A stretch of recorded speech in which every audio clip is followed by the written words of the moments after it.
Hello. So I don't speak very much on Facebook anymore. And part of the reason are the stories I want to tell in this book. It's hard sometimes to share things. I raised 3 neurodiverse kids from a local township. And my journey has been, to say the least, unusual. And I've experienced things that I don't know how to talk about them. I don't know how to appropriately talk about them. At the same time, I feel this intense need to talk about them. And I've been writing as I've been going along some things. Because I want parents who have been through what I've been through in one way or another, whether they've been in the process of adopting a child, raising somebody else's child, and all the interesting comments you get from that, and the legal stuff you go through, and also raising neurodiverse children, because a lot of parents who don't have neurodiverse children have no idea what it's like. And it's easy to feel ostracized, judged. And I've heard that a lot from parents, and also parents go through a lot of doubt. Are they good parents because their kids are not behaving like everybody else's kids?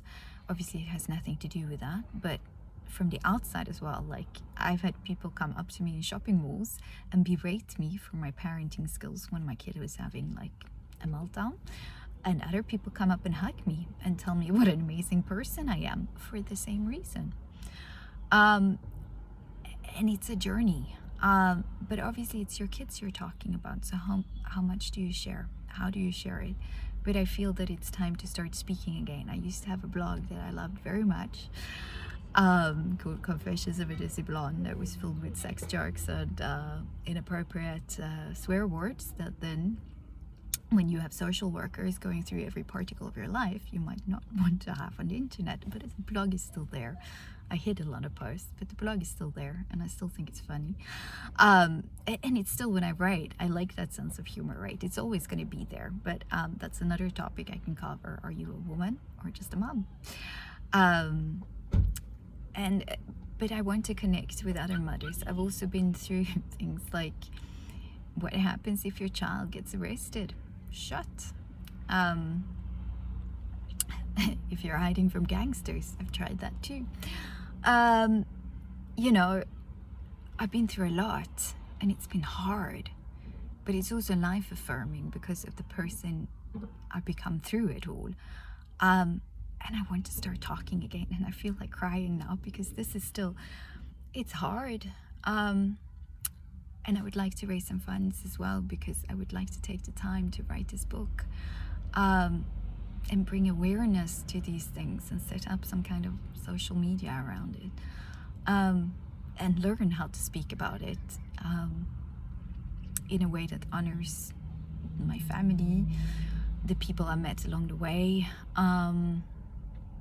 because there's also a lot of that goes on in South African townships. Like, I'm working on a movie at the moment, to share, because people from the outside don't necessarily know, or they don't understand why the things happen that happen. And I've seen a lot of things that other people aren't privileged to see in a way. And I'd like to share it. So yeah, this is me starting to share my journey, and I hope I have the courage to keep going with it. I would love to hear your thoughts. I'd love to talk to people again. Yeah, I think that's it. Thank you for listening.